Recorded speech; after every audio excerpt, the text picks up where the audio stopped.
Yeah. Uh. Yeah.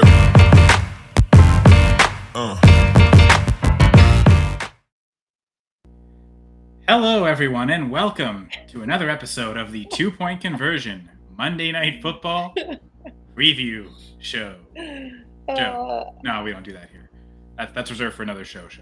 But on this show, okay, I'll stop saying that now. Presented by Going for Two. That's why we do the word show twice for the two. There's actually 2 games tonight. So myself, Kyle Senra, Gladys Louise Tyler, Dan the B-League says we'll be previewing quickly the first game, and then we'll focus more on the second game. The best teams in the second game anyway, right, Gladys? The Steelers playing tonight. How are you doing? I'm about to throw up, but it's okay. Oh, okay. Well, that's the reaction most people get when they see the Browns on TV anyway, so You're not alone, probably. Nope. Jamie. Dan, how are you doing? It's great. We get a preview into the pre-Matt Canada hate when the Steelers play tonight, so we get Gladys pre-Matt Canada. We had a post-Matt Canada last week, now we get a pre-Matt Canada. Do you know that he hasn't had a 400-yard game in 36 games? Matt Canada has not had a 400-yard game in 36 games. 3 teams have had. Beautiful. Oh my God, I can't even. Let's not even. Started on the right foot. See, I knew this was anymore. This is a good idea. Cheers. I didn't want to bring attention to it early, but yeah, we get a pre-Matt Canada game. Gladys, it's beautiful. I'm fine. You know what was awesome? That music, our intro music. That I've never heard that before because I don't have any. So yeah, me neither. We played it last week. It was awesome. That music came on at the same time that Derek Carr was walking down the tunnel. It's Derek Carr's walk-up music. Like it's synced up perfectly. Like he was like in his head. Uh-huh. And I'm like, all right, we're on. Let's go.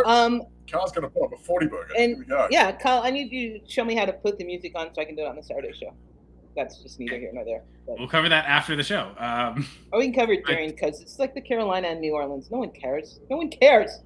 This game. Well, yeah, that is the game. That is the first game. But anyway, so you know the part that's design graphics where you set all the colors and that's so stuff. Pretty. Yeah. Hey, there's a section in there called video clips, and so you can see you just click on. There's 3 in there right now. You just click on whichever one you want, really. Oh, sweet. Okay. Not sure what the fantasy cheat sheet one is, but yeah. I'm gonna add one to it. Okay. Well, there we go. Hey. Yeah. So. Maybe some new music incoming for I don't know if it'll be this or in no particular order on Saturdays, but Saturday. We do have a particular order tonight because we do have to get to this first game. I want to know what Dan's shirt says. This would be the Scott Fishbowl 13 that I've got in. Very good. Scott Fishbowl. It would be there, and I am just throwing out a couple props early, so just bear with me. My dog ate my Scott Fishbowl hat. This shirt was the. It was the food division this year, so it'd be a tasty hat. No, it was. So this one. He didn't eat the Oreo hat. He ate the last year's hat. Why? Oh. Because she's a devil dog. This was the Snickers division, which I thought was just the shirt looked pretty cool. Yeah. Are you in the Snickers division? I was. Oh, okay. I was. No longer. You got kicked out?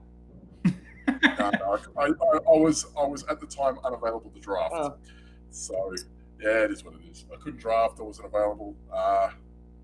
So, yeah, I gave my spot up. Oh, that's nice. Honorable thing. I didn't want to hold the draft up. It was just a... Or you could have been on auto draft. Yeah. I mean, I've worked in the draft last year that people did not mind holding the draft up. Trust me. I just threw some props on for this game just quickly. This one? Yeah, I just put one on there. Just a couple bucks here or there. I went on Derek Carr higher than 2.5 rushing yards. Chris Olave higher than 5.5 receptions. Rashid Shaheed higher than 39.5 receiving yards. Terrace Marshall higher than 10.5 receiving yards.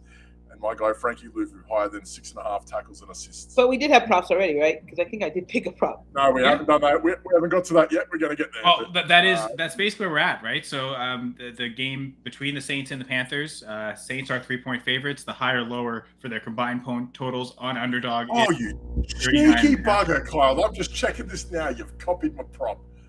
You bugger. Well, it's funny. I was actually going to take both of those props, and I decided I'm not going to copy both. I'll copy one, though, because those were the 2 that I wanted to. I think it is smart, but... Kyle's got like 17 props and he copied mine, that cheeky bugger. What is your prop, Kyle? Well, okay, so the 2 that Dan had, the one that I really wanted, just because I didn't really like anything else in this game as much. Yeah. For this particular game, it's Bryce Young, higher than 10.5 rushing yards. Had, I think, 17 last week. The adage of rookie quarterbacks, as their game is speeding up, sometimes they might just take off and run. I can see against the Saints defense, maybe him needing to do that. So seeing it, I think initially we saw it at 9.5, and then when still 10.5, I still thought that was good enough. And yeah, I like the low yardage totals. I mean, just Dan mentioned Derek Carr's rushing yards too. Like I was between both quarterbacks, but I just felt a little more secure with Bryce Young's. I just feel like he may have to rely on it a little more. So Dan and I are both going with that one this week. So it must be a good pick, right? Yeah, it must be. They have Miles Sanders for more receiving yards than their best receivers, give or take. That's terrifying. Outside, I think Hayden Hurst tops the Panthers. Where are we looking here? Hurst is now like 27.5 for Hurst. Miles Sanders has more receiving yard options than Terrace Marshall. I don't know why Laviska Shenault's in here. That's just got to stop. Mingo's at 26. Sorry, and Thielen's crept up a bit. Yeah, that's ridiculous. So you went. So what did you pick? I got him before Kyle and went for Bryce Young higher than 10.5 rushing. So you're saying Kyle stole yours? Is that what you're saying? Yeah, I'm not saying that, but I did not say it. I think when you look at it as well, like you look at all these reception totals for like Carolina as well. How does he get to 190 passing yards? Every receiver is so low. Yeah, they have to go. They all have to at some point go over what they're doing. They've barely got him clocked up to about 150.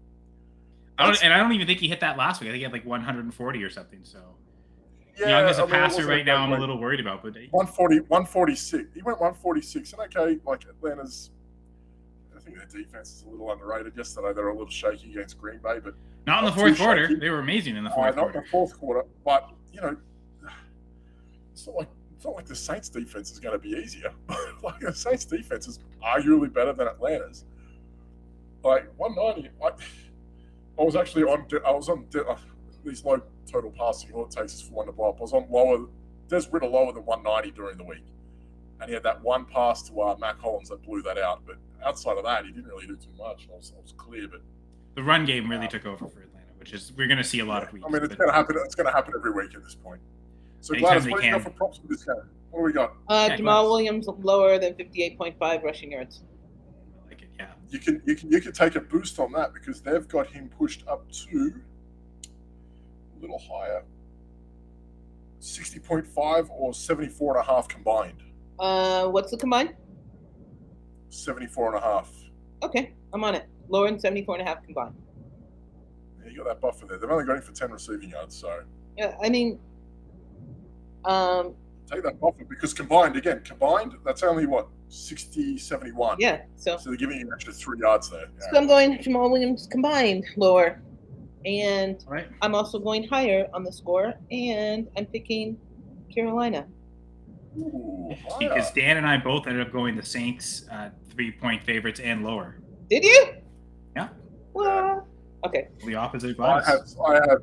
I have zero faith in Carolina at this point. I have zero faith in both of these teams. I'm not going to lie. So, but I mean, it's like 27-13. It's over. That's all they need to do. I thought the Saints started all right against the Titans last week. They looked okay, and then lost that game. They went shrug mode. they went like Geno Smith. They went like Geno Smith in week 1. Like they looked all right the first game, and then what happened? Don't know what happened against. What happened? We don't know. Yeah, I don't know what happened. It's the same thing with the Saints last week. They just flipped the switch and then they turned off. But I mean, I don't have faith in Dennis Allen as a coach. I think there's a lot to do with that as well. I don't know if he's there anymore. I mean, I think he's an adequate DC, a good DC, especially when he plays Tom Brady. But I thought Derek Carr looked all right last week, despite like everything going on. I thought Carr looked all right. But, yeah, and while I did like obviously we both picked the Young prop. Jamie, I'm going to kill you if you keep this up through the whole hour. I swear to God. I will go to Cleveland and find you. These two are fighting during my Wednesday show. It's been going on for a week. Yeah, this rivalry has been years in the making. The Browns and Steelers, and Jamie's here to say that apparently the Browns like the one time the Browns favored the one time in like what 20 years that the Browns are favorite. I heard my show on Wednesday went live at 3:00, and at 3:02, these two are at it until 4:00. It was wild. I'm watching this going. I'm like trying to focus on like the props and all that, and then I'm looking at the group chat. I'm like, God damn, like it's happening. It is happening. Yeah, so, that game will happen tonight. Just to touch on a few things, if I didn't go with Bryce Young, if Dan had forced me to pick something else, it probably would have been Hayden Hurst. And you were talking about like the best receivers for the Panthers. He led them in targets, receptions last week. So you said 27 and a half receiving yards. That was pretty tempting, to be honest. So you got to have faith in what they're doing. And I like Frank Reich. I like Frank Reich. I think he's all right. Yeah, 27 and a half. I think I would be more comfortable with going over 3 receptions than 27 and a half yards, because the way that they're like putting these yards down, I am worried about that. But I could see him having 4 or 5 receptions. I don't know if he's going anywhere with them. True. Tight ends, they're using a lot of those short yardage plays. It could be a reception for 4 yards. Like that can happen to get a first down. I can see that. So I could see him having a few receptions just to move the chains a bit, but like worried about those yards totals. I just don't see it there for the Panthers at all this week. So Jamie's talking about rivalry week. Underdog itself has a rival section, but if you want to find out about all that, head over to Underdog Fantasy today. And if you haven't yet signed up for Underdog, you can do so using our promo code GF2 or scanning the QR code on screen for anyone watching on the Going for Two Live, YouTube, Twitch, Facebook, Twitter videos. Scan that QR code, use the promo code GF2, and what you will receive. Scan the QR code as it disappears. Sorry, folks, bit of a game. But yes, what you get with signing up that way is a double deposit match up to $100. So if you put in the max and put in $100 using the promo code GF2, you'll actually have $200 in your account. You can use them on tonight's games. You got 2 minutes from this moment right now for the Browns or for the Panthers Saints, but maybe more likely the Browns Steelers tonight or future games. I know there's weekly best ball drafting, tons of different contests for NFL games, player statistics, as we again talk about Bryce Young and Jamal Williams tonight. Who's out in this some game? More players. Sorry? J.C. Horn? Who's out in this game? The cornerback, J.C. Horn, is that all for Carolina? Is that all the only injuries they have? I don't know. I haven't checked the inactive list yet. I know that J.C. Horn's out for sure for Carolina. I don't think anyone on the Saints is out. Okay, looks like so. You mean for Carolina, yeah, like no one major. Like Raheem Blackshear's a healthy scratch. Yeah. The Saints, Kendre Miller's going to miss again, so I'd imagine that makes Tony Jones the main backup running back behind Jamal Williams. Yep. And I think part of that also makes me like, didn't go with this ultimately, going with Bryce Young, but some of the Saints yards, I think that was the problem I had, was which one to go with. I like Carr's yards. I think it was only like 230 passing yards, 240 passing yards. What's Olave? Olave was at like, I think it was like 68 and a half yards. Really? 5.5 catches, as Dan was saying. So both those looked appealing. Michael Thomas, I think just right around 50 receiving yards, I think. So there were a few good ones. I had a hard time deciding. And I guess the Bryce Young rushing yard just screamed to me, and Dan apparently.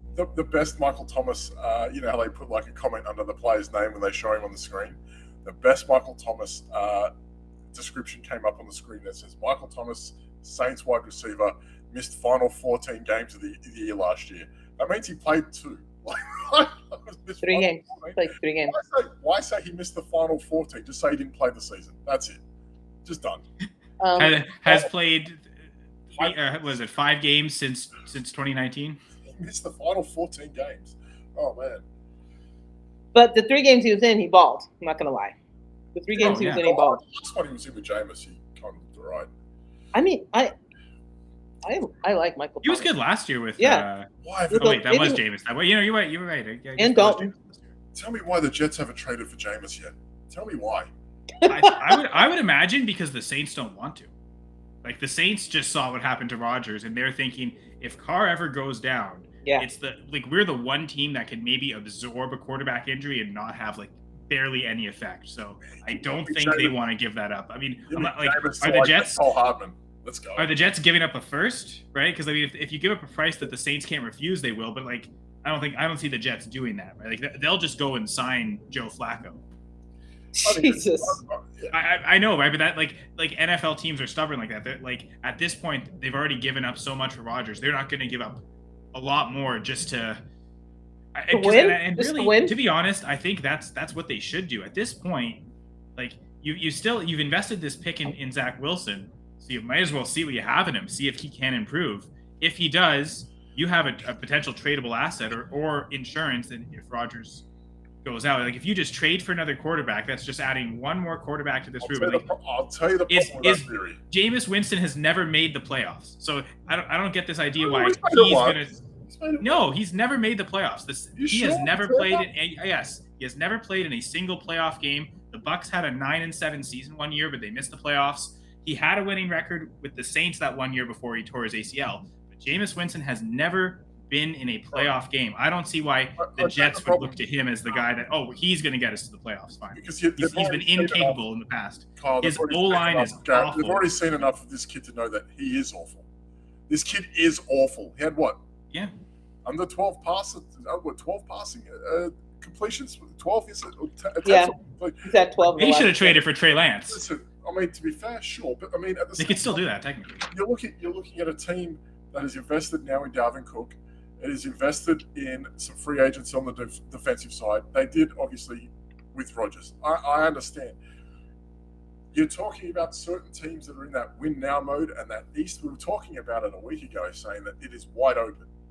To be fair, that the East is wide open. Even the Patriots lost yesterday. It's okay. They were still competitive for most parts of the game. They've lost to two teams that haven't lost yet this year. We're now talking about, like, if they go with Zach Wilson, yeah, they've pretty much forfeited the year because he's garbage. He's literal garbage. He's no good. And okay, let's see what we have in him. That's cool. Let's see if we can get the number 4 pick again. That's what they did. They went a year too long with Sam Darnold. Oh, let's see what we have in him. No, like this is where we're at with these guys. They went a year too long with Geno Smith. No, it's not going to work with him. It's very simple. Like Zach Wilson, you can see how he goes. Okay, Dallas. Let's not be harsh. Dallas are they're awesome. They're wild. They are. They're wild. Yeah. And I'm sure he will have better games, but we can say, let's see what they have in him. You don't have the time to do that because the Bills and Dolphins have already asserted themselves again, right? We could say that the Patriots have probably jumped the Jets in that regard again. Like, I don't care what they're like. Okay, the Patriots are 0-2. They played Philly. And who they play again yesterday? Miami. So, like, it's not like they played easy teams. It's not like that happened. It didn't happen. I get that the Bills lost to the Jets. I understand. That was a weird enough game as it was for a Monday night, as it were. I just don't see how they can go forward with Zach Wilson thinking, oh, yeah, we can maybe compete. No, that gets you in purgatory, maybe between the 7th and 8th pick, up until, like, the 15th pick. And what are we doing? You know what that's called? That's called Washington territory. Yeah, let's win 7 or 8 games and see what we can do. No, you can't get a quarterback from there. It's not going to happen. Zach Wilson ain't the answer, and if Aaron Rodgers is about, then guess what? I guess the way I see it, I think got a kid that we don't want to keep. They're screwed either way. I feel like you're talking about them being in the middle. I think any quarterback I don't think they're anywhere near the middle. I don't think they're anywhere near the middle. But isn't that where they want to be? Because I think at this point, I don't think with the amount of money that they've spent this year, that where they are at the moment is acceptable. Even if they are 1-1, I don't think it matters. I just don't see them bringing in someone that's going to get them to the playoffs. I think those quarterbacks just aren't available.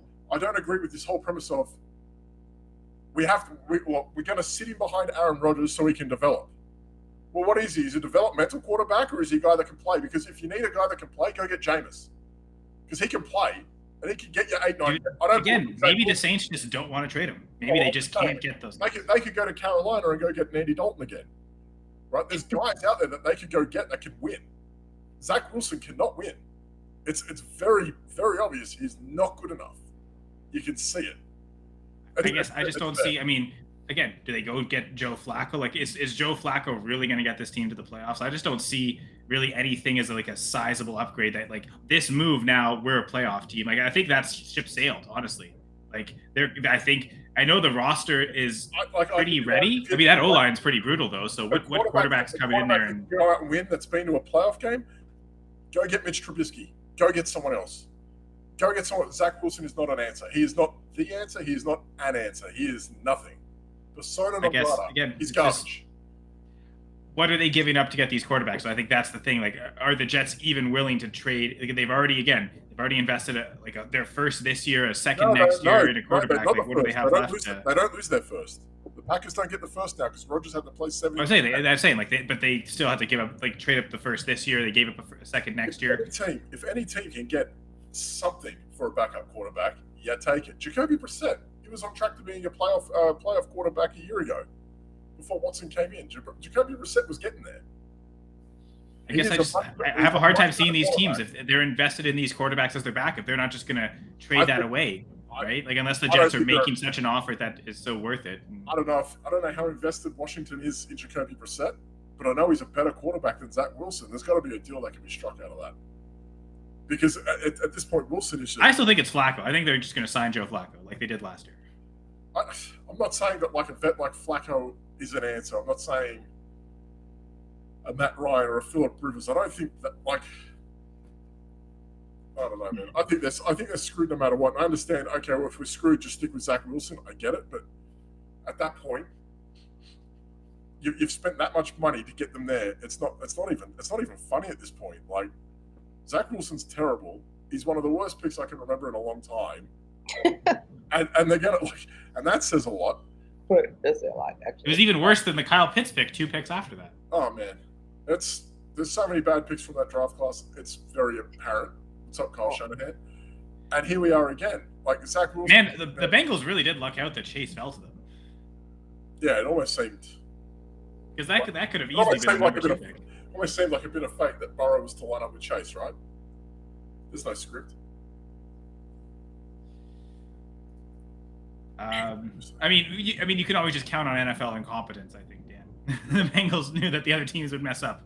And yeah, there was a great game yesterday for 3 quarters, and then Packers just blew it at the end. And yeah, great game for the Falcons. So good job, Josh. Way to undefeated Falcons. So good for Josh, host of the Dynasty Saturday Night 5 here on the Going for 2 Live Network. Check out all the great shows, including on Wednesday, the B League Pick'ems show.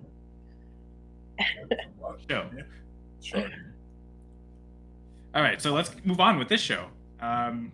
I guess, do we want to go right into the next game tonight, or preview some other wire things in between? What do you yeah. Although, there goes Miles Sanders. I keep running for miles. I can't. So it wasn't a yes or no question, and you said yes. So I'm still just as confused as to what we're doing, but I guess I'll just go right into the next game. Browns and Steelers, the rivalry week. Okay. Sorry, Gladys, what did you have in this game? Panthers, Saints, and over/under. What did you have? I had the Panthers. And higher. She took the opposite of us. And Jamal Williams, total. I got that, yeah. I got you there. Yeah. I guess, honestly, shout out to Gladys last week, going 3-0. Perfect picks, all 3 last week. Took the Jets, who did end up winning as underdogs, took the lower on the game total, and Gabe Davis had under 46.5 receiving yards. So, way to go, Gladys. Dan got screwed by 1 yard for being a perfect 3-0. Josh Allen, 36 yards. Yeah, he was 36.5. He had 36 rushing yards. You didn't know? I probably shouldn't have said it. Sorry. No, I didn't know. When you said I got 2-0, I told you guys before I didn't even watch the rest. I didn't watch that game, so I just figured, I got Allen and maybe the under hit. So whatever. You picked the Jets? Yeah, no, I got there in the end. Good foresight on that. Let me tell you something. That was the story of my life last week. I had St. Brown at 6 receptions. The line was at 6.5. I had AJ Dillon at like 40 yards. The line was at 41. Like I was like a yard, a buck short. Day later, buck short. That's what I was last week. It just it was one of those weird weeks. But yeah, it's nice to get 2 out of 3. I'm okay with that. 2 out of 3 is good. An optimist would say that's 66%. So Exactly. Take it. I'd take it. There we go. But yeah, and I picked the Bills, so that's where I got my mistake. Yeah. All three of us picked the lower, so that went through, but I guess there weren't any unanimous picks. What's so your prop far. again? Oh, what? Mine? Kyle's prop? Last week. What'd you go with last week? Jordan Poyer over 4 tackles. I think he had like 6 or 7. Yeah, easy. All day. Yeah, I thought that was. Poyer's the man. Which I guess makes sense to why you went with, and this is the other pick I was going to make, but didn't want to copy both of Dan's picks, but a player with a low tackle total. So I'll let you introduce the great Steeler, TJ Watt. You picked TJ lower on his tackles? I went higher. Oh, okay. Thank you. I went TJ went higher than 3 tackles and assists. I know. I saw the tackles and assists. I'm like, that's ridiculous. I got TJ Watt going for maybe 2 sacks, so he's pretty much there in that regard. He's halfway there with 2 sacks. They're missing their right tackle? They're missing the right tackle. I think it's the left tackle, Jack Conklin. It's out for the season, yeah. So yeah, rookie's going to take over. So I think TJ Watt's a pretty safe bet there. Yeah, I liked it. It's one of those chippy games, isn't it? This every time this happens, so it seems like Mason. Was it Mason Rudolph and Mason Rudolph and Myles Garrett? That's just the greatest thing ever. Like it's like I was team like Myles Garrett on that. The chat on Wednesday, but no, I was team Myles Garrett. Mason Rudolph's kind of a dick, so I was team Myles Garrett all the way on that. He looks like a helmet, so yeah, he does. That's one of them things. He was just reuniting him with his helmet. That's all. No, I put it on backwards. Oops, my mistake. Sorry, dude. Try to put it on from the outside first. Just go with the heart. Just stick it in there. If you make a hole with it, your head will fit. It's great. But I think I will say, I think like with the what with some tackles, a big ground game, he might rack up a couple that way too somehow. It feels like that's what I was thinking. Like it's built for him. With Nick Chubb, just how often like the ground control game. Yeah, I expect TJ Watt will probably have a good one there. So we'll see if that comes through. Now, my alternate pick for that was I was actually pretty excited about this one when I first saw it. Elijah Moore, higher than 41.5 receiving yards. Wait, did you pick the same pick as Dan again? No, and that's why I was picking this one, because I was honestly, those were the two I wanted, was the TJ Watt and the Bryce Young line, and then I basically decided which line other than those two was I most comfortable with, and whether Amari Cooper's in or not, I don't know if we have confirmation on that yet. We might be getting that soon. But I like Elijah Moore at 41.5 receiving yards. Just thinking that, he and Cooper tied with 7 targets last week. It seems like those are the two receivers that Watson favors the most. And even if Cooper plays, it doesn't seem like he's going to be 100%. So I could see this being Elijah Moore's game.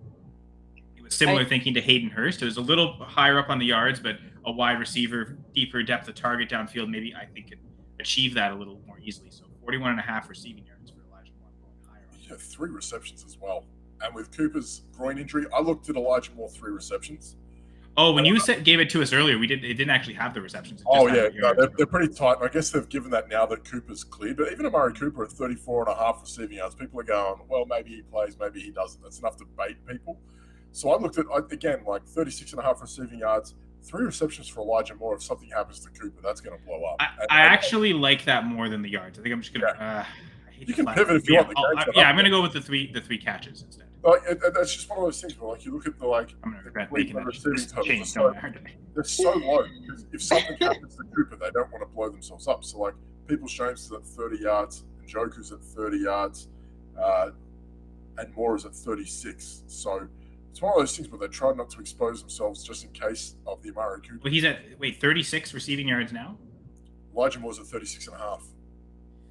Ooh, you know what? I'm sticking with the receiving yards because that dropped early. Because earlier it was again above 40. So yeah, at 36, I'll take that. Cooper news came in that he's playing, but even 36.5. Yeah, but they've given Cooper only 34.5, so they're not even confident that he's going to do too well, and that kind of says something. So for Elijah Moore to out receiving yard Cooper, that's something there for you. I think I'd be more comfortable with the receptions. So I'm going Elijah Moore higher than 8 and 8.05 fantasy points. Wow. 8.05 fantasy points. And Kenny Pickett lower than 14 and 4.5 fantasy points. I feel like Allen Robinson's there for the taking at 33. I liked both the catches. I think it was Pickens at 3.5 catches, and Robinson was like 30.5 yards. Those were the two Steelers lines I really liked. Honestly, I was tempted with for anyone liking to pick the lowers, because Gladys did pick a lower on the running back earlier, but both of Jaylen Warren's lines, the 7 carries and what was it? It was 36.5 rushing yards, I think. Jaylen Warren is at 29.5 rushing and 31.5. Okay. I have Najee Harris lower. Then that's my pick. Najee Harris lower than 52.5 rushing yards. Oh, okay. That is what you're going with, not Elijah Moore. Sorry. No. So you're taking 2 running back lowers on their yards. I am. I respect it. Consistency, yeah. Same here. Well, no, and yeah, I think that seems like it could be a situation that's split. But even though they're splitting, Jaylen Warren's only had 3 games in his career with 7 carries. So even when they're splitting, he's still usually not getting that total. And I just thought the rushing totals would be down in this game, assuming the Steelers are behind. I'm picking the Browns as 2-point favorites on the road. That's 3 straight road underdogs I'm taking, which is funny that we've, in our first 2 weeks here on the Monday night pregame show, we've had 3 straight road favorites. Yeah, don't tell Jamie, but I'm taking the Browns too on the points and I'm going higher on the combined score. So Browns higher. Oh, you're going higher. Okay. Yeah, but Browns. Well, so Cooper's playing, right? So I had the caveat. Mine had the caveat. I said if Cooper plays, right. If Cooper doesn't play, I said Steelers +2. But Cooper's playing, so I'm going to go +2 with the Browns, and I'm going to go over. I'm with Gladys. You're going higher on that? High 5 on the over.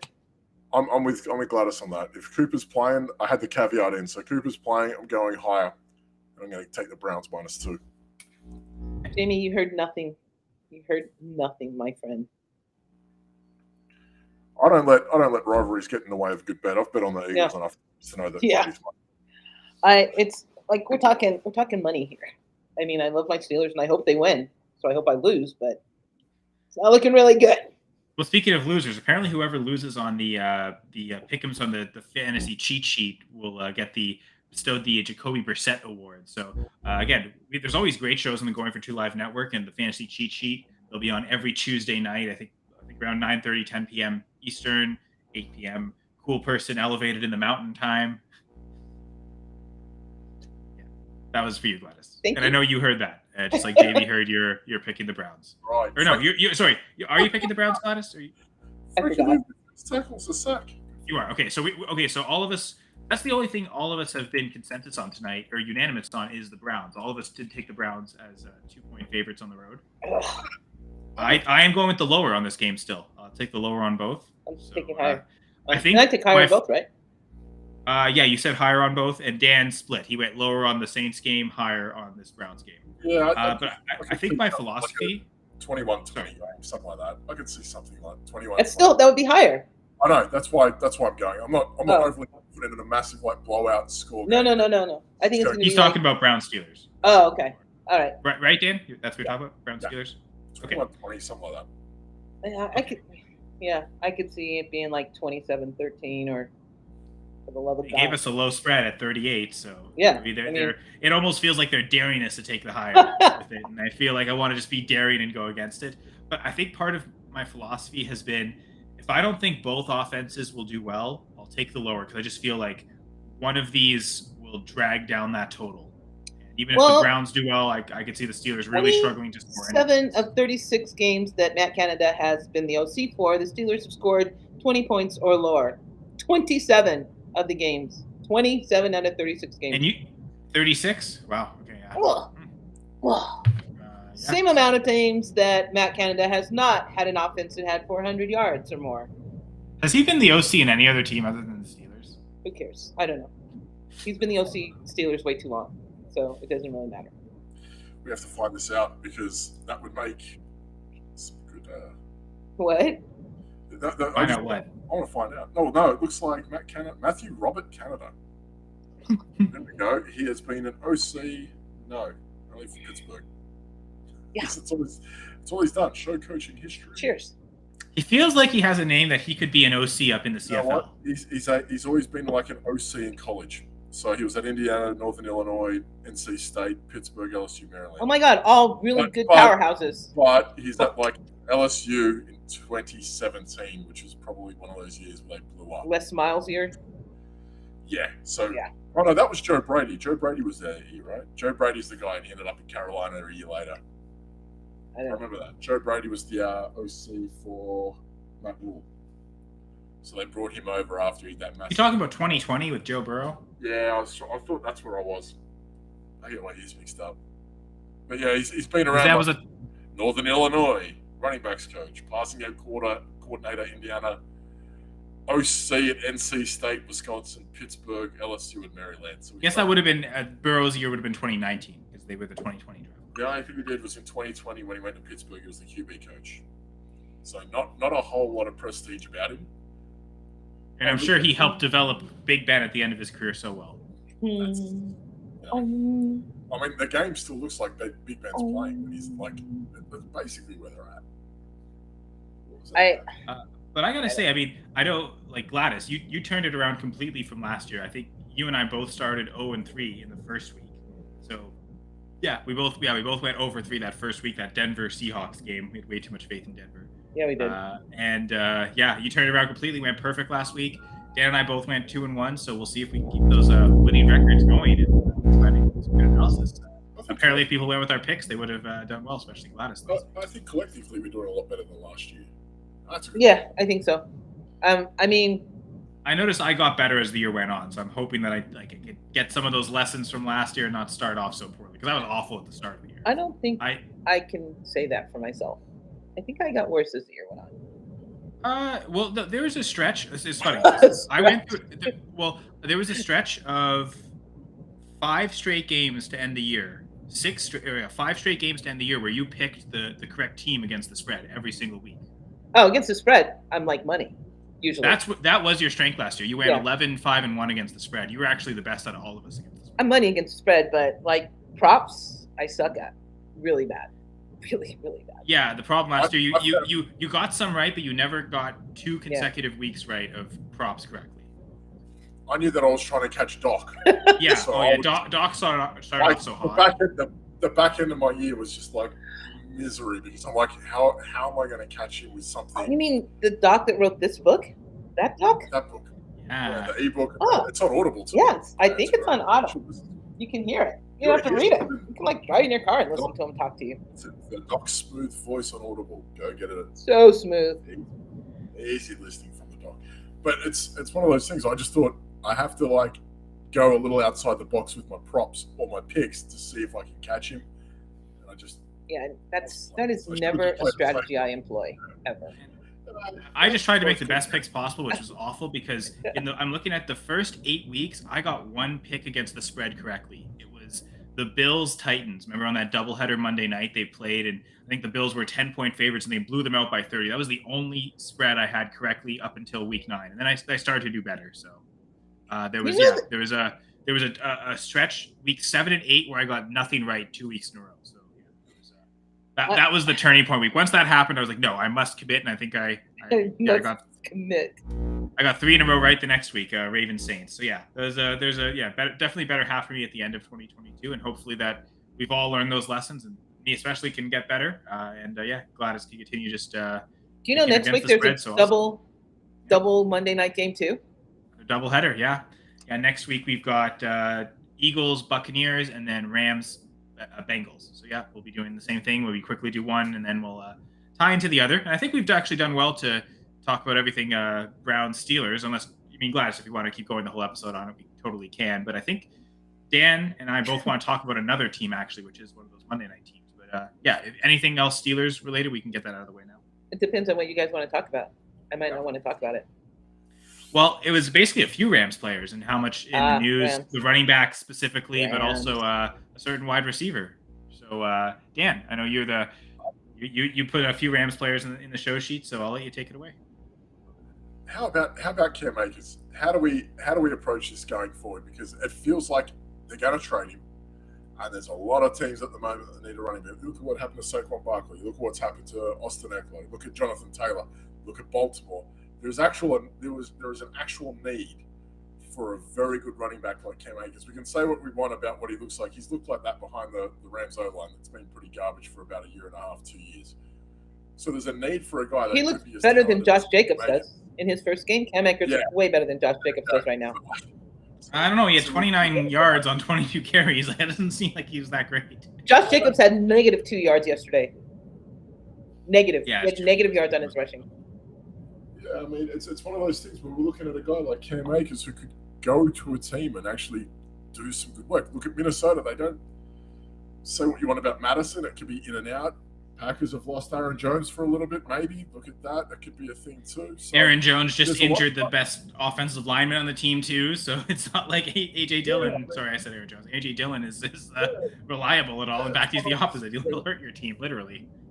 there is a rough need at running back. And that's weird because we're talking about a position that's constantly devalued, right? But there is a need for someone who could be talented like Cam Isn't Akers. Saquon out for like 3 or 4 weeks now? It's not a high ankle. It's just that he just basically rolled his ankle. They say it's like maybe 2 to 3 weeks. But again, at the same point, like what, you want to lean on Matt Breida? And you're talking about Barkley in a contract here. If Akers does well towards the end of the year, that might be something to look at. Like, why pay Barkley when you got another guy low cheap who could be just as talented? Well, I think this is Cam Akers' contract year as well, so he'll have to pay him anyway. I mean, he's not going to come at the price of Saquon Barkley. No, you could probably go more to too. Dallas need a backup to Tony Pollard. Like, that's another way to look at it, because if something happens to Pollard, do you really want to lean on Rico Dowdle? So, like, I'm looking Deuce at a guy Vaughn, like Cam baby! Akers. 5'6" No. Deuce Vaughn. Yeah. I've made this comparison before, and I've said this before to people who are close to me. So if I'm 6'4" and 255 pounds, Is that what you my are? son is Actually? 4. Yeah. Really? Yeah. And if the camera doesn't show. If my son is 4'4" and 55 pounds, and Deuce Vaughn is 5'4" and 155 pounds, arguably he's only twice the size of my 4-year-old son. That's how I look at it. Dude, I don't your trust 4-year-old anyone son twice could be like a as much. stud. You don't even know that. I'm not gonna lie to you, he's massive. However, massive for a 4-year-old. That is which means massive Deuce for a Vaughn, 4-year-old. for a real human. For an adult, Deuce Vaughn's only twice the size of a 4-year-old. I don't want that guy running for me. Like, that's how I look at it. Deuce Vaughn's twice the size of my 4-year-old son. I'm good. We can pass that. Cam Akers is probably going to be a little bit more durable than that. I hope. Well, I think we're hoping for him to get traded because on the Rams he's not even going to see the field. Yeah. It's, Like, there's so many other ways. Did he Maybe not just like- getting cut, right? Like just get cut. You're looking at other guys that are on the block. Like, you got to look at like what Washington are doing to Antonio Gibson. That's another guy that a team, if they're savvy, should go get a guy like that who's clearly talented. someone's down. Maybe the Rams should trade Akers for Gibson, but I think like their skill sets would fit each other's That'll be new teams better, to be honest. I'm just saying, there's David Montgomery could be out for a few weeks. Yeah. The Rams have done business with the Lions before. That could be something to look at too. So, again, there's a lot of room in the NFL for a guy like Cam Akers. It's just, Trade Jonathan Taylor for Cam Akers. it's wild. And both teams can have the same headache anyway. Could you imagine? That'd be bedlam. No. I wouldn't see I'm that. just saying, I just find it weird that we're talking about the Rams week 2 and the players that they have, because I must have listened to a few podcasts today and like, oh, Puka Nacua is similar to Cooper Kupp. Guess what? Cooper Kupp's injured. He's 31? That injury, Chase, like Doc will tell you, it doesn't get easier the older you get. It's one of those weird things. And you can talk about Puka Nacua as well, Kyle. I'll let you have at that. But it seems like within like the blink of an eye, this Rams team is almost regenerated in front of us. They're going to get rid of Cam Akers. Cooper Kupp's probably got a good 2 years left in him, but they've found something in Nacua. It's something to look at. Even if Kupp's there, I mean, they've struggled to have a number 2 receiver behind Kupp. So For a I'd imagine while, if like this doesn't seem like Nakua's just. I mean, he's probably not going to see 20 targets when Kupp's there, but he's also not going to completely evaporate. it's not the same as like they looked good when they won it, and Beckham was there. And Beckham looked really good at the Rams. I thought he did really well. He looked good, but they had a lot of success with Cooks and Sammy Watkins, or who was it? Robert Woods with Brandon Cooks was there too as well. And Kupp, all 3 of them were there, and all 3 were producing. They've done well with the trio before. It has to be more than just Kupp getting 200 targets. That's not sustainable, I don't think. And I'm sure they would have tried it and worked Nacua in as it went through if Kupp was healthy, but Tell you what, like you're looking at, hey, we've got Kyron Williams, not Cam Akers. We've got Puka Nacua that's going to step up instead of Van Jefferson and all those other guys. Like, it's an interesting way that they've gone about it, but I don't think they've meant to get to this point, but here they are.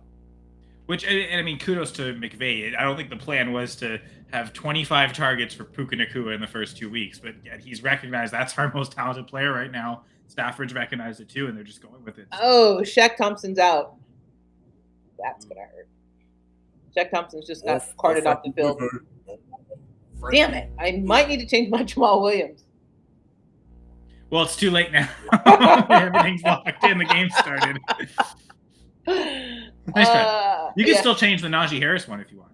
No, God no. Najee Harris isn't. He's not. No. He's not getting more than 56 yards.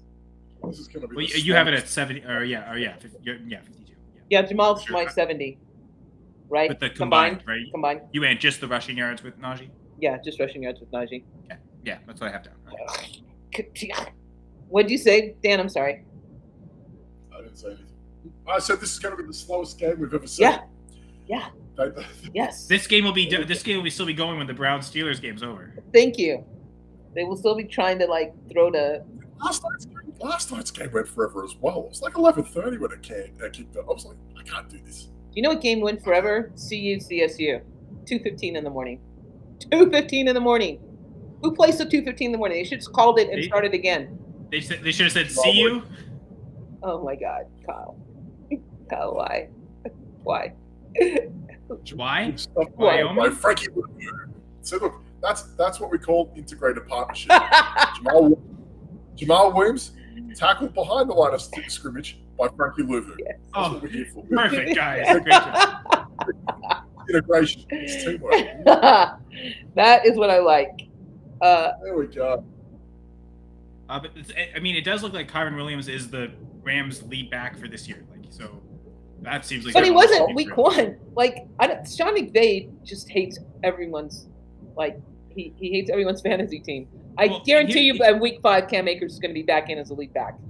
Here's the thing: Cam Akers has never been a pass catcher, so that for week 1, Akers got those 29 carries, and Williams was the third down pass catching back. That made sense for their career trajectories. But then for last week to come in Akers to just be healthy scratch, and Williams kept his third down role, but then just got all the carries as well. So I mean, to be fair, they may be looking for a better second running back behind him too. We've missed our calling on this one, because if there was ever a game for a kicker to go over, it's this one. Saints about to hit their second field goal in the first quarter. No, this kid was at one. Oh, it's Groupie. It's 3-3. Group? It'll be 3-3. I am Groot. No, it's already. What? Oh, sorry, I'm looking at. Yeah, you're okay. Groupie. It's all right. Whatever. Oh, this had field goals written all over it. Yeah, it does.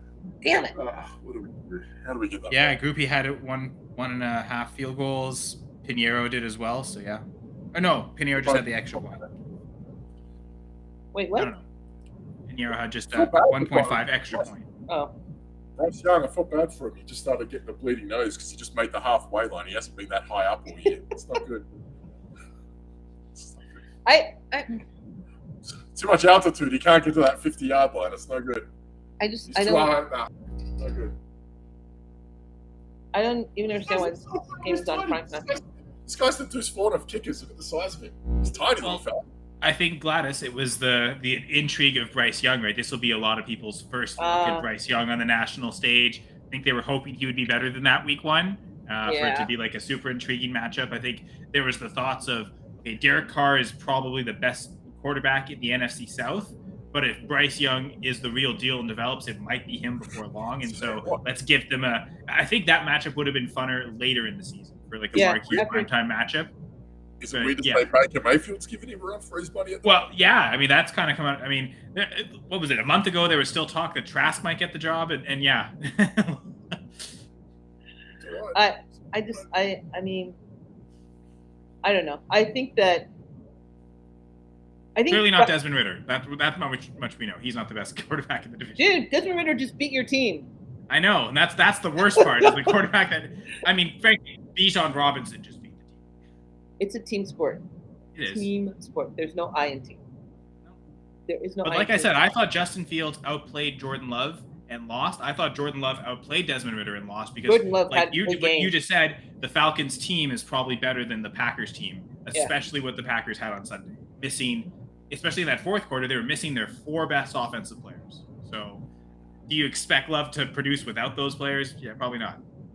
Jordan Love had a game though. He had a good game. Oh, he did. Yeah. But then Elton Jenkins got hurt, and then I think that was it. Like if you could kind of survive without Bach, without Jones, without Christian Watson, but not like you could maybe survive with missing 3 of the 4, but missing 4 of those 4 guys. I think the left side of the line just started collapsing, and Well, Jones and Watson didn't start, right? They were neither of those start, did they? Well, Jones was amazing last week, but yeah, Christian Watson exactly. But I'm saying like the end result is those 4 players weren't there in the fourth quarter. Oh. And 3 of them didn't start the game at all. Jenkins got hurt during the game, but the results are, the offense basically did what Dan's lights did. You just went blackout. That was. It was not good lights out. Like they just lost all power in the offense. I think the Packers had 12 yards total in the fourth quarter. Like they had a 12-point lead, and all you need to do was get like 1 first down at 1 point, maybe, and you would have been fine. And they couldn't. I think I watched that game because the other game was unwatchable. But I mean, this was the Packers were favored, and I don't know how many more games are going to be favored all year. So they really needed to take advantage of that. The Packers were favored. They were 1.5 point favorites on the road against. I took Atlanta in that game. Yes. You were smart. You're very well done, Gladys. People need to keep listening to Gladys. She's great with the spreads. What can we say? I know, right? How is that possible? Well, not really, because I think I took Denver yesterday. Which, come on, Sean Payton. Like, my only regret about Aaron Rodgers going down is that the Jets will not be able to beat Denver with Zach Wilson here. And I wanted the Jets. They might still be able to. Oh, I don't think so. No. Okay, we haven't lost that much faith in Sean Payton and Russell Wilson yet. No, they're not going to be able to. Hey, didn't Zach Wilson beat Joe Burrow a couple years ago? Maybe. What did you say, Dan? I don't think Denver's looked that bad. No, they just played bonehead planes. Right. Like they've come close in both games and just lost it at the end of both. Yeah. Hey, I think that's Jay. I was gonna say, is this Jay Eubanks? I think it's Jay Eubanks. I think it's the Jay. Off-season 2-point conversion. The off-season 2-point.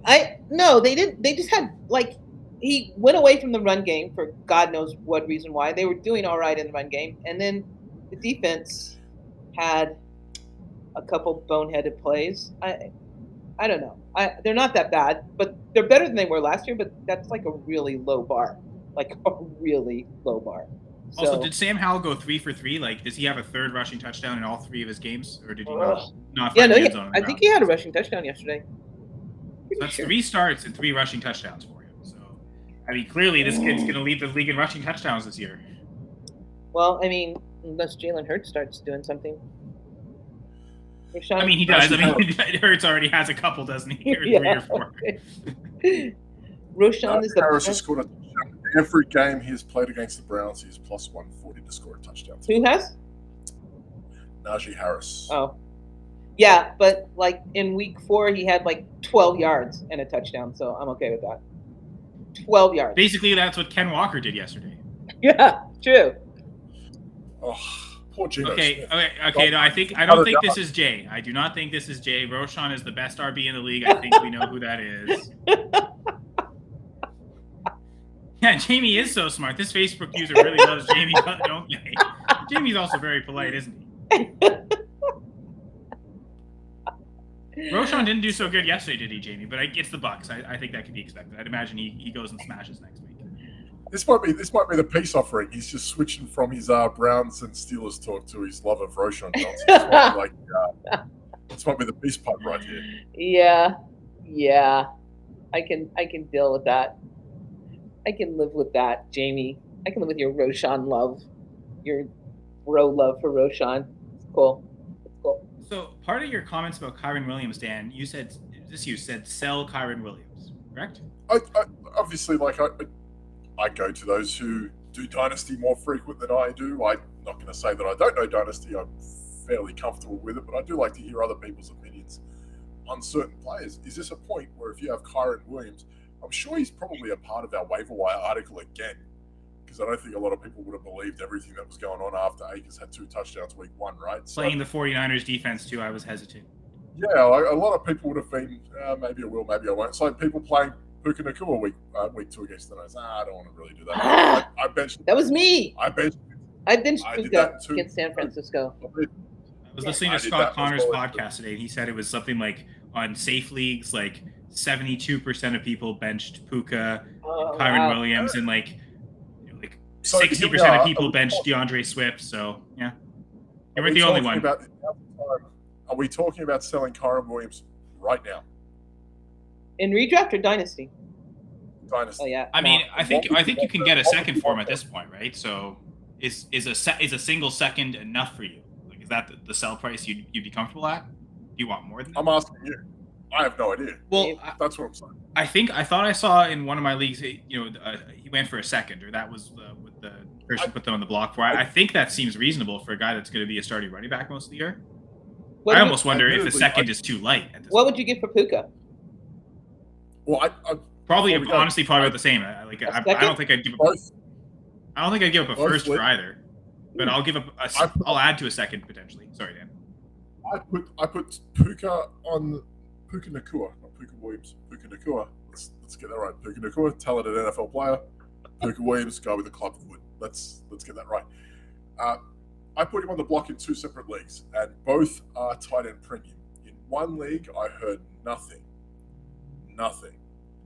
and in another league, I was offered straight Cade Otton, and I just thought this is a joke. I thought, okay, which kind of, because he's on waivers in half the leagues, right? So that was one of them, and the other one I was offered Jameson Williams for Puka Nacua, and I paused there for a second. I was like, the only thing I'm hanging on to here is draft capital. The profile, right? Like college production, even if it's just 1 year of Williams. Puka Nacua in 2 games, and let's call it 19 games, has outplayed Jameson Williams. And it's hard to argue that because the guy's either been injured or suspended or both. So my pause was like, okay, Jameson Williams, like, okay, Detroit, they took him in the first round, okay. But if you're looking at profile now, which way would you lean between the 2? Puka. Jameson Because Williams Colin hasn't said- played well when he's been on the field. He has 1 catch. Yeah. He had like 4 games last year without a catch. So, like, I'm thinking this guy's trying to get out of Williams.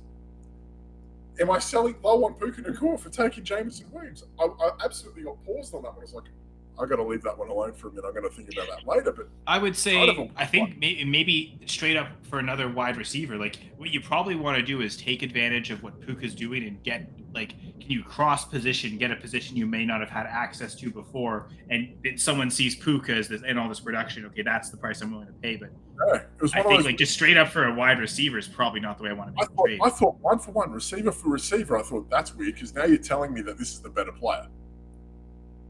That's what I think. Whenever I see play like position for position, if you come to me with the same position, I think you're trying to tell me that this is the better player and I want the better player. That's how I feel about it. Yeah, no, that manager thinks Puka's better than Jameson Williams, and from our reactions, I think we all do. There was nothing more added to it, so I went, I don't know, I don't think so. But again, like across the board, he's kind of a weird one at the moment because he comes back in 2 weeks. Where's your range? Is he a flush in the pan or is he sustainable? And it's kind of a weird one to think because no one thought he was going to do anything this week either. There's some hype going on about him during draft season. Like I heard a lot. Yeah, of I did hear some things too. People liked him Yeah. for a day 3 pick relative to a lot of the other day 3 guys. It's always a caveat, right? Like it's day 3 pick from a small school. There's always that one guy that's a day 3 pick from a small school, right? And he's that guy this year. Weird. If they keep feeding Williams, I might just like scream. Yeah, he's Throw the ball. Yeah, but remember, you took the higher total. You took 74.5, not 60. And I think the advantage there is with all the receivers they have, especially with everyone healthy, is Jamal Williams really going to catch that many passes? Is his receiving total really going to elevate that much? I do agree with that. Like he might, like if he's going to mess you up, Gladys, it's probably he does it all on the ground. He just hits 80 yards rushing. Which That's I He's don't probably think not going to is get 60 and 20. Your saving grace just happened. That's called the Taysom Hill effect. Yeah, but she didn't take touchdowns or fantasy points. Yeah, I didn't. He's going to come on. Wait, yeah, I did. I took fantasy points on underdog because I can't play higher or low underdog. I can only play fantasy points. Look at him go pretending to throw the ball and run it. Look at him pretend that. That's what's cute. Taysom Hill pretending to throw. I think the tight end listed as quarterback who has more career carries than anything else. Listen, let me tell you something. He was listed at quarterback, and at one point during the year, Tyler Boyd had more completions than him. So I was like, okay, it was the whole debacle. What is this like? Tyler Boyd's thrown it like 4 for 4. Pretty sure Mohamed Sanu has more career completions than Taysom Hill. Well, I mean, a year or two ago, he had to play actual quarterback. That's true. Like, with the Winston injury, like 5 or 6 games he had to play. But and I guess he would have thrown the ball probably 10 times. Has the Steelers game started? Why do I have? No, we have another 15 minutes of that, I think. I have a tune in now for a Steelers game in Espanol. I don't even know why. Oh, well, they want their pregame show, and come watch us for the pregame. Espanol in Espanol. Okay. No, I don't even listen to. I've never listened to a football game commentator. I always mute them because It's probably for the best. Yeah, especially on Monday nights. Obviously. What's his face is doing this game? I saw that, and I almost started to listen to him. The guy in the middle, Louis Riddick. Reggie Bush? No. Oh, Louis Riddick. Ooh, I wish. Louis Riddick. Who's good looking too. But that's why I said I thought, okay, if it's Reggie Bush, that would be glad to tune in. Not Mark Ingram though. Apparently, Mark Ingram is not. No, he's not Reggie Bush. I don't know if I think most people would agree. Although it's funny, they both end up playing for the Saints. I know, right? Sean Payton loves both, so I don't know if that's a. Sean Payton. So who averaged 8 yards a carry? Is this Roshan Johnson again? Yeah, it's Roshan. It's Roshan Bro Love. Oh yeah, he had 2 carries for 16 yards. I don't know what he had. I know he didn't score well in the one league I had him in. Pickett sacked more than 3 times tonight. Myles Garrett's playing. Might be 3 by Garrett. They only had 2 sacks last week. Oh, interesting. They only had 2 sacks last week.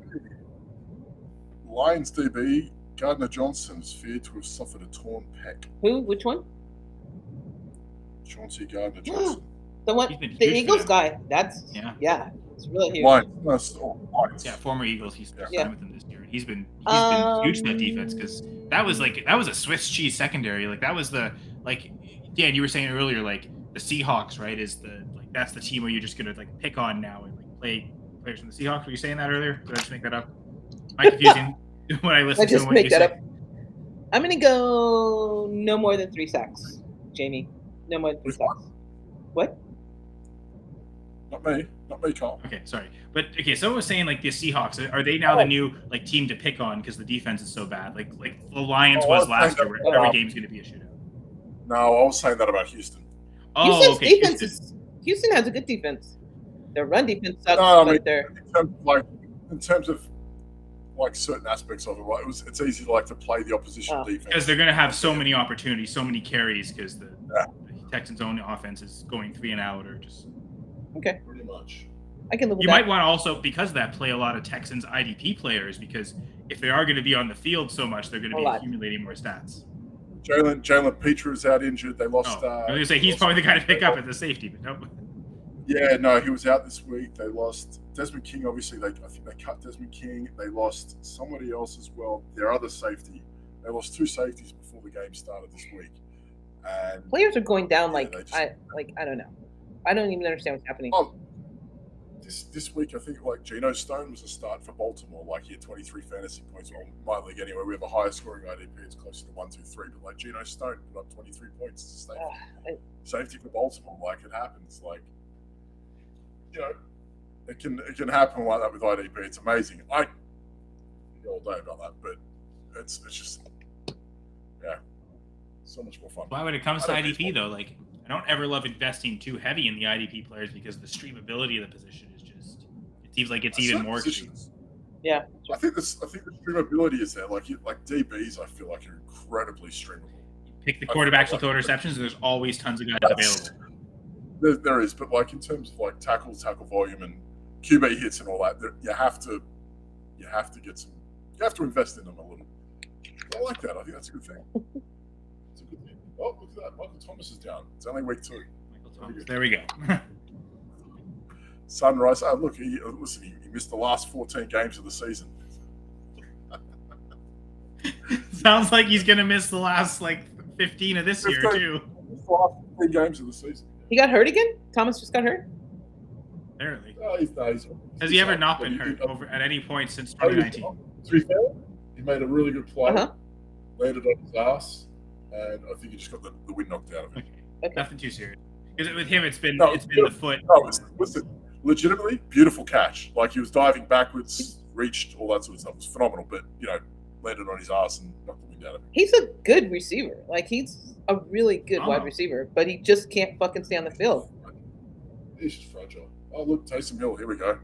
In the backfield next to Derek Carr. That's going to make it. Taysom Hill's killing me. All right. Oh, there he goes. Poaching, and he just got crushed. Taysom Hill? Or Derek Carr. Jeremy Chin just snotted him. It's very good. I'm okay with that. I love Jeremy Chin. I've got him in the Zombie League. You do? Yeah, I'm pretty sure. Who? Oh. Jeremy Chin, I think. I thought I had Jeremy Chin. No? Shit underneath and burns over the I have Jeremy Chin in a league. Maybe it's not the Zombie League. Oh. Yeah, I definitely have him. I can see him gaining 5 points on my team right now. I love Jeremy Chin. He's almost going to outscore Alex Singleton. And we're only 1 quarter in. What league do I have Jeremy Chin in? If I don't, I'm going to lose again anyway to Jeff. Damn. At least I'm not losing to the Zombie. True. Sorry, JV. But also, what the heck, JV? That's 2 years in a row where you're the first team that has created the Zombie infestation. At least he waited till week 2 this time. But Jesus, JV.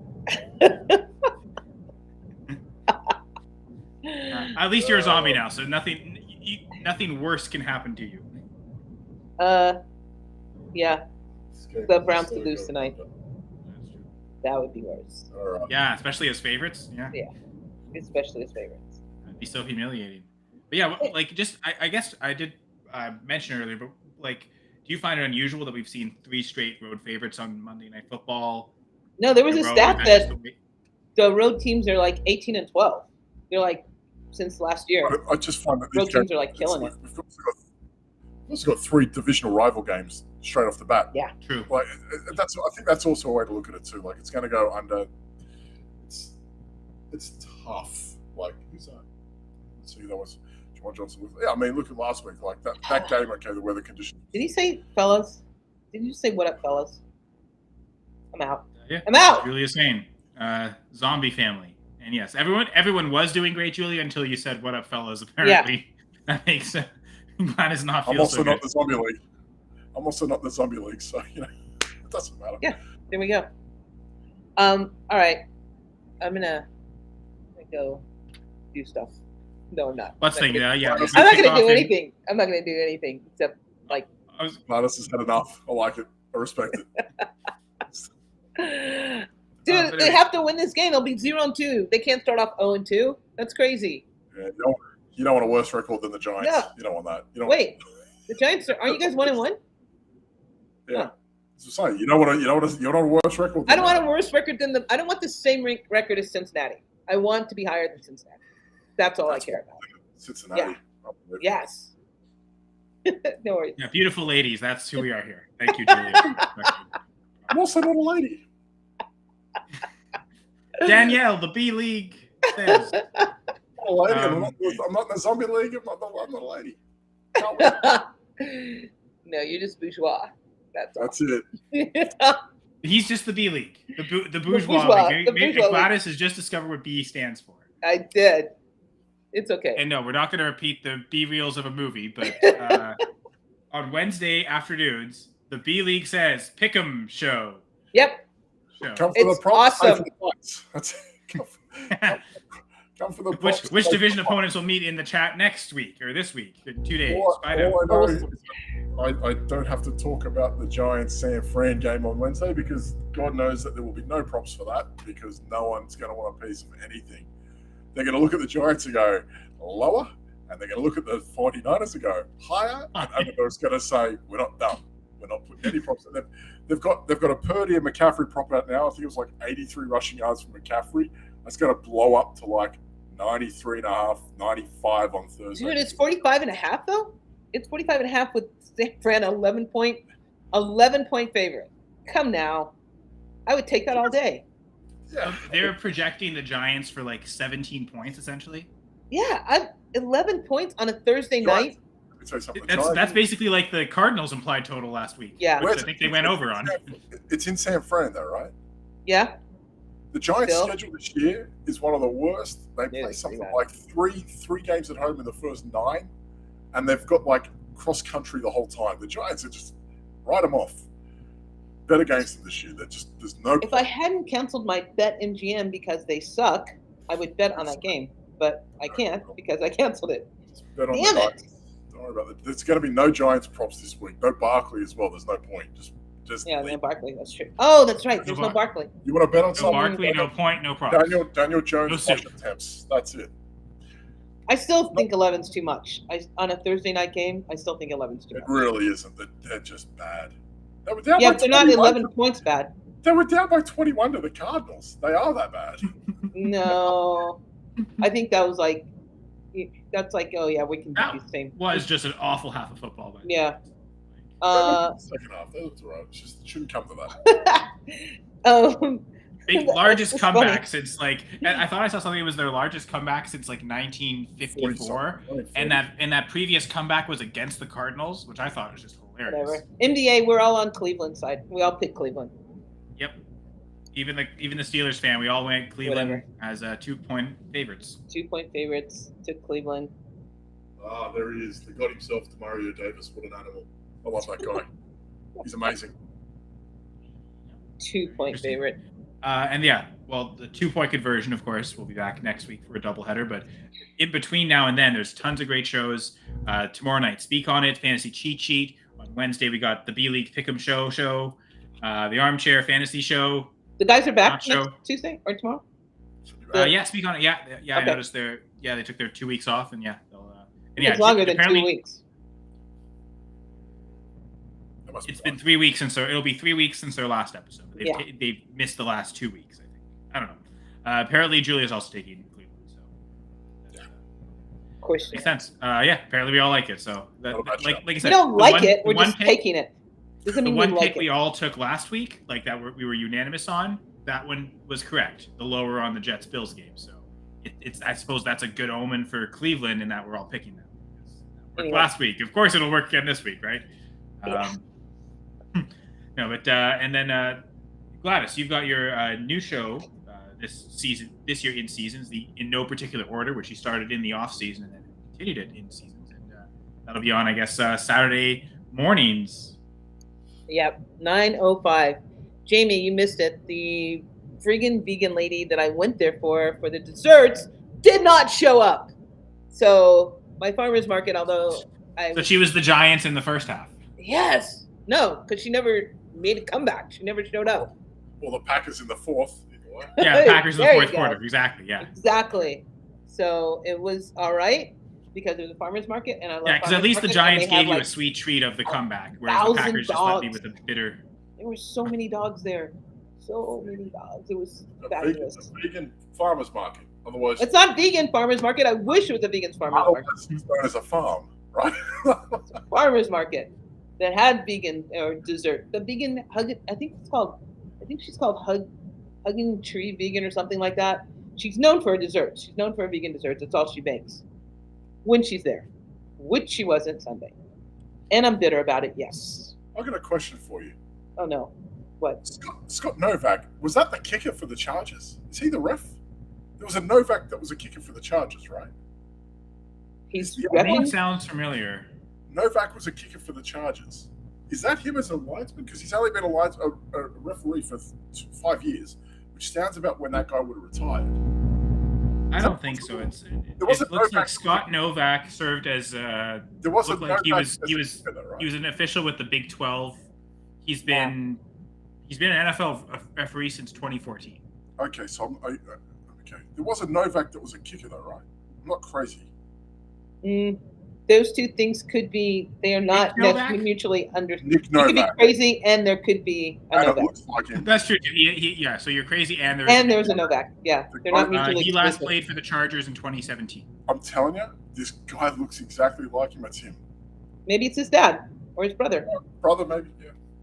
He was Or a Texans kicker as well. I'm just looking at it now. So there you go. That was close. Washington. I've been DC. thinking about this for a while. I just saw him. Like, I'm gonna ask someone that might know. Okay. So there you go. Scott Novak, referee. Nick Novak, kicker. But this is the Going for Two Live Network. No kickers. I'm kicking everyone out of here. Bye, guys. Bye, guys. We'll see you all next week. At Center Says, at the B League Says, at Gladys L. Tyler. This is the 2 Point Conversion.